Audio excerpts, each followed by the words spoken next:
usually included are in the agricultural sector. For a farmer, what are his pain points? He's afraid that he could have scorpion bite or a snake bite, or could have injuries in the farm, right? So if you go and tell him to open an account, he doesn't understand why you need to open an account, because you're not solving his pain point. But if you go and say that if you buy 4 bags of fertilizer, you get free HMO, and to do that, you have to open an account, he probably will listen to you. So we need to change our strategy completely. That might be when I work in the agricultural sector. Now, I'm not working in some community. My mother is 88. She stopped using her account about 20 years ago. And when they want to send out money, she gives them her account number. And she says, somebody is sending her money to you. And then the money stays with me. Then maybe 3 months after she gets the money, she says, can you send the money to me? How am I supposed to send it to Ukele in Delta State? So I find somebody who gives it to her. But if you go to her today, at their age, my dad is 90, they one health issue or the other. If you go to sell them HMO, they might listen to you. But guess what? The policy cuts everybody off at 65. So there are a lot of issues. So why financial inclusion is not working? It's policies and government and what have you. So, but since government is here, I won't ask government. So, I mean, let's go to Aruna. Okay, you're from the banking sector, and we'll be talking about identity management, we're talking about data protection. How do you think all of these would improve financial inclusion? Not in Lagos, in Potiscom. Yeah, good afternoon, ladies and gentlemen. I'm honored to be one of the panelists today. So, first of all, I would like to say what exactly is identity management.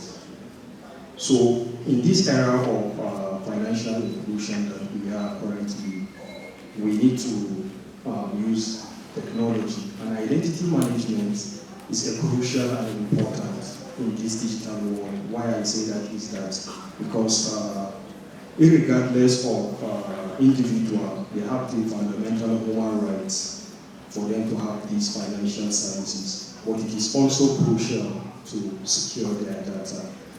So, for example, somebody that doesn't have knowledge of how this financial inclusion is part of this financial inclusion, like I said, irrespective of their age, background, their illiteracy and educational background. So you as the individual as the company and the individual that is providing that financial services to them, you need to safeguard their data. And how does that work? First of all, we have the identity management. One of them is identity service engine. This is a technology that is part of our network that it is used to authenticate the confidential user, authorize him, and even make accounting of whatever he has done on those services. So just take, for example, in the banking sector, the person must have an account and you want to make a transaction.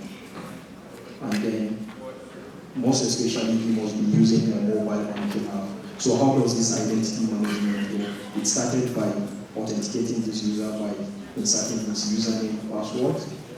And in this technology that there is creativity and innovation, most especially there is Face ID. They have authenticated the user using the Face ID.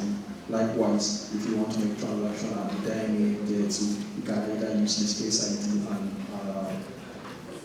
either a PIN.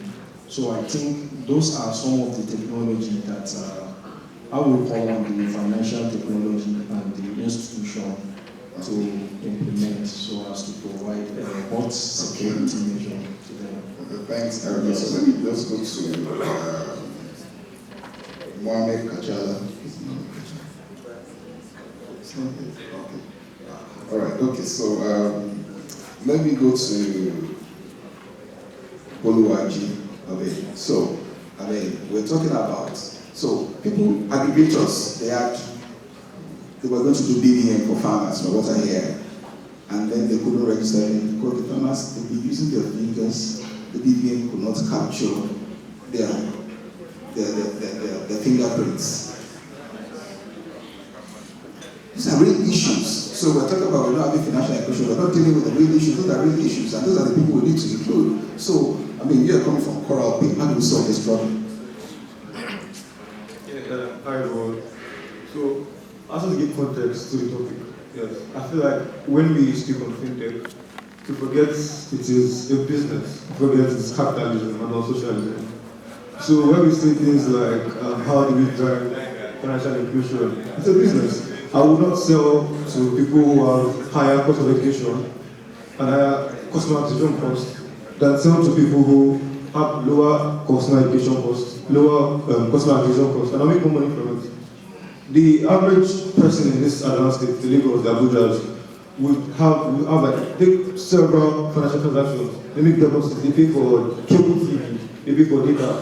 You get the people you're trying to get these services to do not spend more than 1,000 a month on these services. How would I make money from it? Now, so I feel like it goes off from like again, I'm saying on the average, yeah. So it goes out of the hands of these businesses to say, I want to drive financial inclusion, so I'm going to get access and teach you. I don't feel like for one, it's not. That's just background context. Sorry. At times it's good to have data. So this is what you're talking about. Take a typical farmer. If he plants maize, a ton of maize is about 300,000 naira. So if he gets 4 tons per hectare, that's 1.2 million. So when you say 1,000 naira a day, it means that we're not having enough data. So it means that the operators. I'm not saying that you're wrong. But that's the impression that's been created. It means that we don't have enough data on what is happening in these areas. There are infrastructural issues definitely, that could affect. I get your point, it's a business. So, but we are not having also enough data on the volume of business that's happening in those communities. Two things. And when it comes to digital services, the bulk of the money does not come from when I help you receive money. The bulk of the money comes from when you spend it. So, and again, I get what you're saying, like the farmers are making these big bucks. But let's get to the data that the farmers have for like major financial. How much money, outside of sentiment, do the people have in these places? The banks are not in those places. I'm saying, even if you can't use the data from the banks, you can use metrics like quality of education, quality of life. But that's a different conversation. Now I'm saying, when they then collect this money, I'm getting at something so that I'll see what the space I was drawn for that. When they then get this money, how many of digital services do they pay for? Do you get it? So, because I pay for cable TV, I pay for Netflix and the rest of it. So I'm a smarter business choice for fintechs because they'll charge you for all these transactions. Do you get it? People that will probably get like 300k, 400k a month. They're not paying for digital services. You cash out and then pay in cash. Okay, I get your point. Yes, go ahead. Can I echo something I think my colleague was trying to say? You're very much domain one. So for financial inclusion to really work, there are two critical things, right? And sort of you mentioned it. One is access, right? Access is extremely key. Now, and the other also is digital literacy. Now, in terms of access, which is what I think you may be referring to, the people that build the infrastructure, right, is different from the people that are providing the platforms in order for them to be able to use that infrastructure or to be able to deliver those services, right? Now, for the people that build the infrastructure so that they can be accessed, right, there is an incentive, the same way there's an incentive for you, there's an incentive for them to be able to build the infrastructure to the point where these platforms can provide access to the consumers of that platform. Now, the other thing is digital literacy, right? If you're not educating these people on a literacy level, right, their ability to be able to use the platform or the products that are delivered on that platform is obviously a problem. Now, the second thing also is that they have to be able to get the platform. And the guys that are building the infrastructure, people like me or people like the other guys in the room, right, that have to decide, should I go to an underserved or an unserved market in order for me to be able to build infrastructure? There has to be incentives there. So yes, we do understand. I think there is a connection between that guy as a farmer and he's doing 300,000, right? but I have to be incentivized not to go to that unserved market to build that infrastructure that allows these platforms of them to access it. And that certain individual, that farmer, needs to be digitally literate enough for him to be able to access those products. I think that's what. So I quite agree with you, and I think we're getting there. That the big challenge is the fact that there are infrastructural issues.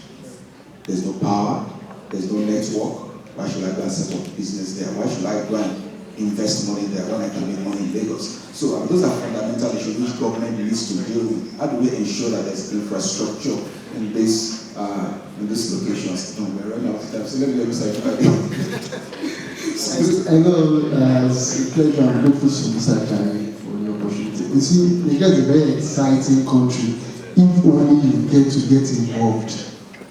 Many of the times, if you look within this space, we are not really plugged into ourselves to optimize what we have. And keep on projecting something out of the blue that doesn't really exist. So what I'm saying in terms of infrastructure, based on what I've seen, I've been to the tier 1, tier 2 Lagos State data system, rack systems, and even all the infrastructure within the could have seen it. We have underused what we have. We have underused what we have. In fact, in human capacity or even infrastructure, we have underused it. How much of the infrastructure assets that Lagos has made are we used? So I will put points of points that I think will quickly help us in bridging the gap. Yes. One, our firewall needs to be enhanced. Data pool, we need to protect our data of people based using hyperledger by blockchain. Then another thing, KY how, know your requires, consolidation API is plugin. API plugin authentication system protocol needs to be reviewed so that there will be this issue of the fear of people that probably can be breached in, can be controlled. Then someone should be held responsible for software architectural failures. Nobody gets hold for some of these things to be wrongly used. Then